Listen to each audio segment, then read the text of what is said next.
So that was just a loop that I played. Show you around my new guitar room real quick. Don't mind that little pink LTD in the back. It's black with a pink strap. That's my wife's. A couple of my guitars here. My very first guitar is this Ibanez X series that I've done some stuff to.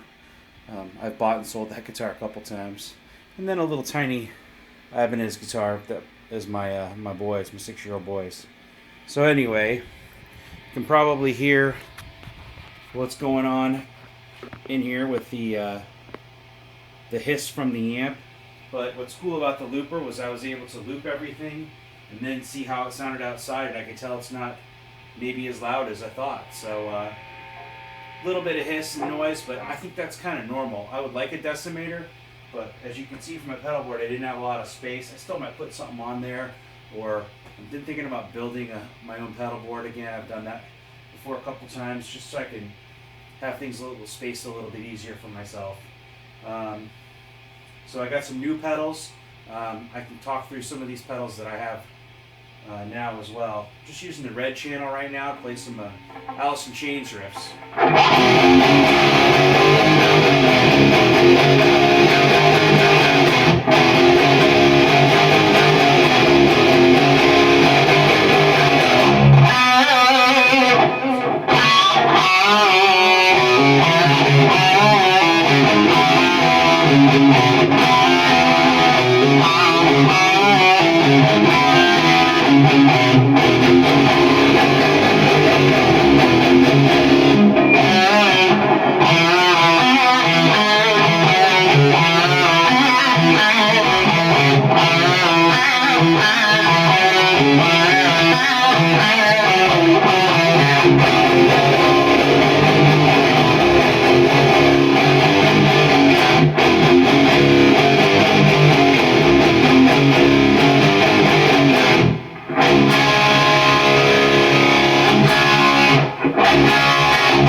Anyway, that channel's louder than the blue channel, a little hissier. This one's much quieter.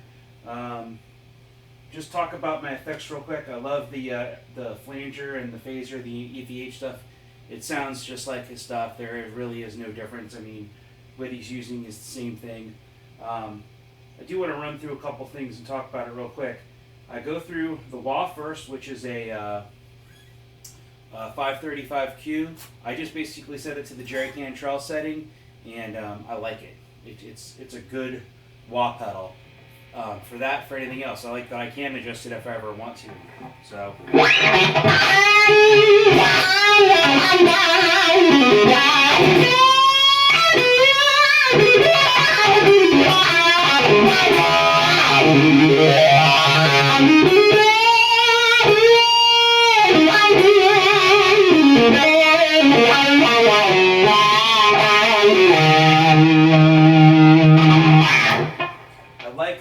Feel of a real wah-wah pedal better than, for example, my pod. There's way too much movement in the pod where I like to work certain frequencies and it just feels better.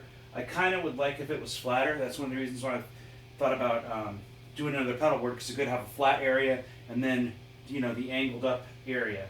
But love this wah. I would maybe get a Jerry Cantrell wah, but pretty much this is fine. It sounds great. There's no reason to change it. Then I go into the Polytune Mini. The only thing about the black is it's hard to see. I mean, you can see the button, but it blends in with the board a little bit, and it's kind of in a precarious spot. But fitting everything on this Junior was tough to do.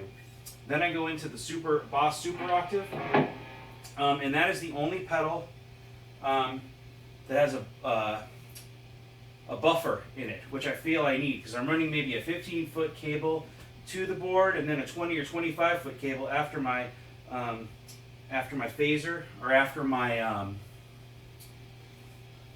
these other pedals. I'll show you real quick what I'm doing.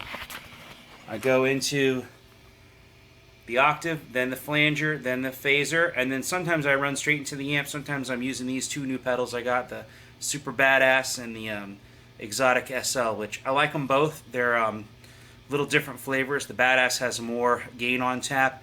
You can also use them both as little boosters or just as full-on distortions. I think the Super Badass plays with different levels of gain in the amp. You know, there's a big difference when using a clean or just a little tiny bit of dirt, like maybe a Paul Gilbert kind of dirt. But anyway, I like having the Super Octave in there just as a buffer. That's all I need. If I had a buffered input or something somewhere, that would be cool. But you know, I'm just not going to spend the money for all that kind of crap. And then so I go all through the phaser, then the SL, then the Super Badass, and then to the amp, and then the delay, ditto, and Hall of Fame are in my loop.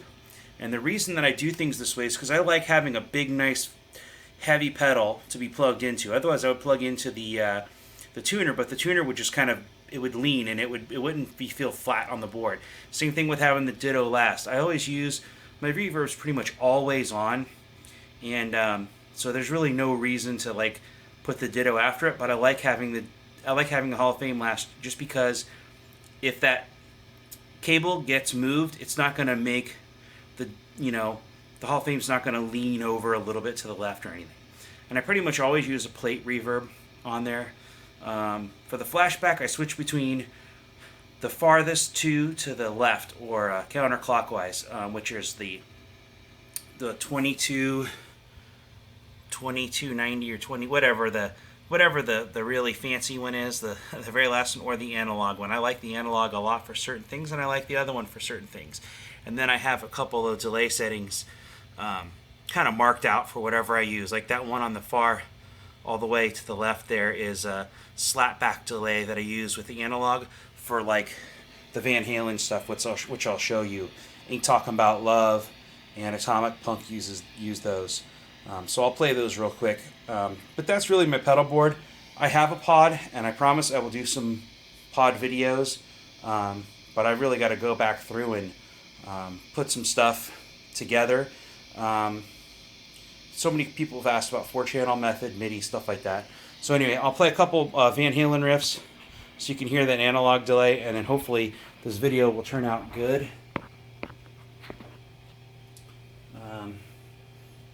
Let me check out something real quick. Alright, so I've set the effects level up, feedback to 0. Hear that? And that's just right for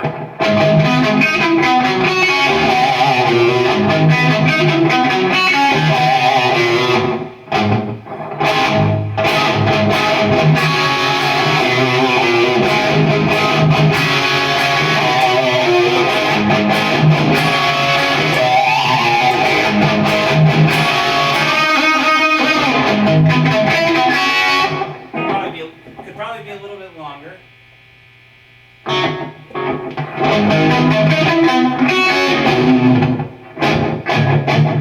And then Atomic Punk has it through the whole song too.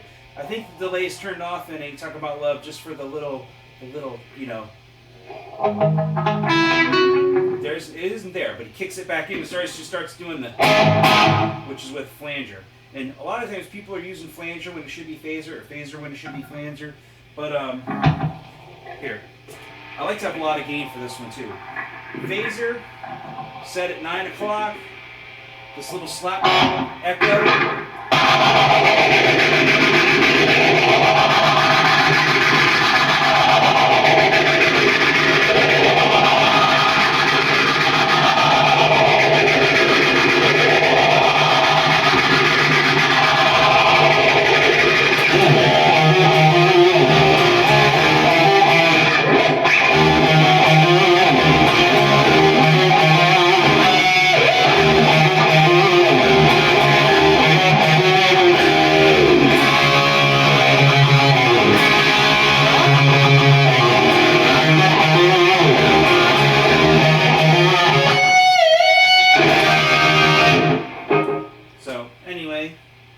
run through why and how I kind of do certain things.